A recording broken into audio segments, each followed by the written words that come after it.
Welcome back to Beautiful Day. This is Weather HQ. A bit of breaking news here because a magnitude 6.2 earthquake was recorded offshore near General Luna, Surigao del Norte at around 7:03 a.m. this Friday, October 17, 2025. The quake had a depth of 10 kilometers according to PHIVOLCS. The instrumental intensity 4 was recorded in Cabadbaran City in Agusan del Norte and in the towns of Hinanungan in San Francisco, Hinundayan, and Silago in southern Leyte, as well as Surigao City and Surigao del Norte. Now, PHIVOLCS advises the public to remain alert as aftershocks are possible, but clarifies that no tsunami warning has been issued.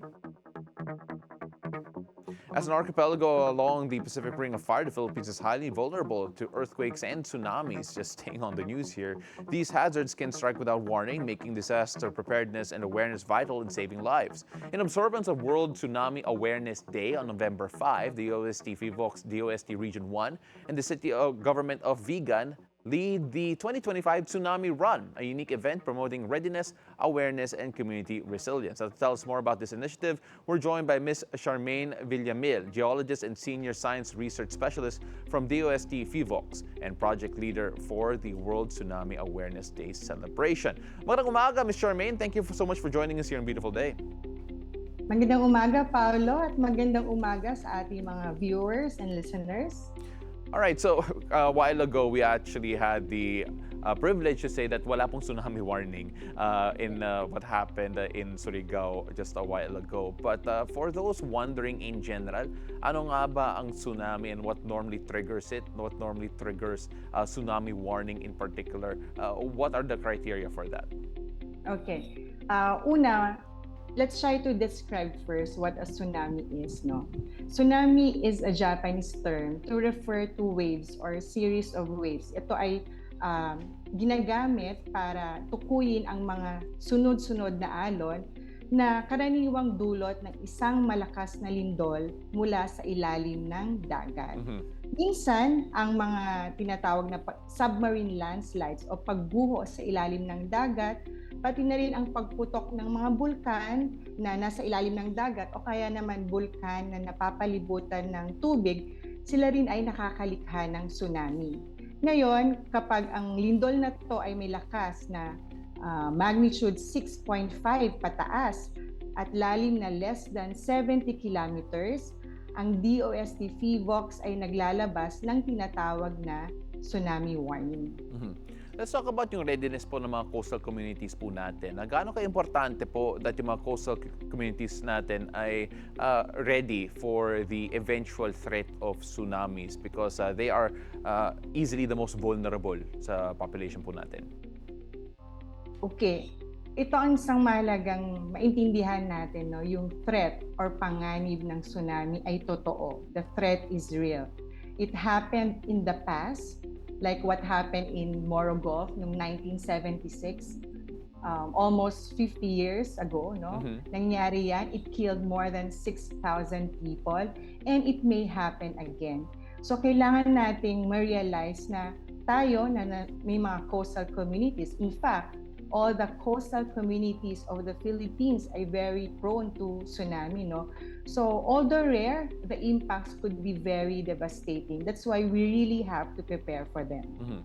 Well, World Tsunami Awareness Day is there and celebrated every year. When we talk about yung significance po ito and yung observance niya, what message do you think it aims to promote considering that the risk is real, as you mentioned a while ago po, and we actually still remember the lives that were lost in the last big tsunami that hit the Philippines? Okay, the World Tsunami Awareness Day is a UN declaration in December 2015. So Philippines has been organizing activities since 2016. No, the aim of the day or the commemoration is to promote a global culture of tsunami awareness, not just in the Philippines, but this is being observed in other countries. Yung 2025 Tsunami Run that's happening in the north of the country, can you tell us a bit more about yung event na to and of course how it will educate people and what inspired yung concept na to? For 2025, DOST PHIVOLCS collaborated with the City of Vigan and DOST Ilocos Region to conduct the Tsunami Run on October 25 at 5 o'clock in the morning in Vigan City. This would be the second of its kind. Last year, we had a Tsunami Run in Mati City, Davao Oriental. This time, it's in the north. We are doing this. It's sort of an advocacy run to raise the awareness and, of course, to promote preparedness thereafter of the coastal communities in Ilocos Region who are at risk to the movement of the Manila Trench. Well, na-mention niyo po yung Mati down south and of course now Vigan. Is there any reason in particular why Vigan it has been chosen for yung run na to?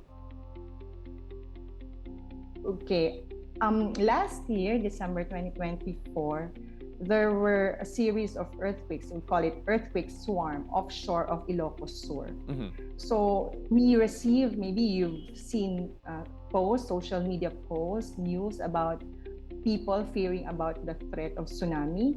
So we wanted to allay the fear, no? Gawin natin, bigyan sila ng tamang impormasyon para not necessarily matakot sila, but rather sila ay maghanda para sa threat ng tsunami na to. So in fact, before the run in October 25, we've done a series of information campaign in August and September of this year for the 58 coastal cities and municipalities of the entire Region 1. And aside from this, just last week, this Monday, October 14, Tuesday, October 14, we conducted an orientation for the barangays, barangay officials, community volunteers in the 18 coastal cities and municipalities of Ilocos Sur. So, bukod sa highlight ng run on October 25, meron na tayong ginawang series of information campaign to teach the people that what a tsunami is and what are the hazards and how to prepare for them. So this is just a highlight, no? And although we've partnered with Vigan, this run is open to everyone. Yes. Ma'am Charmaine, if I'm not mistaken, because right now I'm looking at all the posters and I'm looking at all of the material, 5 kilometers po yung ina-advertise po ninyo. And normally, yung mga fun run or yung mga more serious runs, may mga 10, 21, so on and so forth. But then, bakit importante yung 5K na to? Because if I'm not mistaken, very intentional po yung design na to. Okay. Kumbaga, ano lang siya, we want to make it just a fun run, a fun way of learning and teaching. Kasi pag 10K yan, parang baka mapagod lang sila and hindi nila ma-absorb yung real essence ng ginagawa natin na tsunami advocacy run. So, yun. And the route is mainly showing them, no, the safe areas, which areas have to be avoided when there's a threat of tsunami, when the tsunami warning is raised by PHIVOLCS.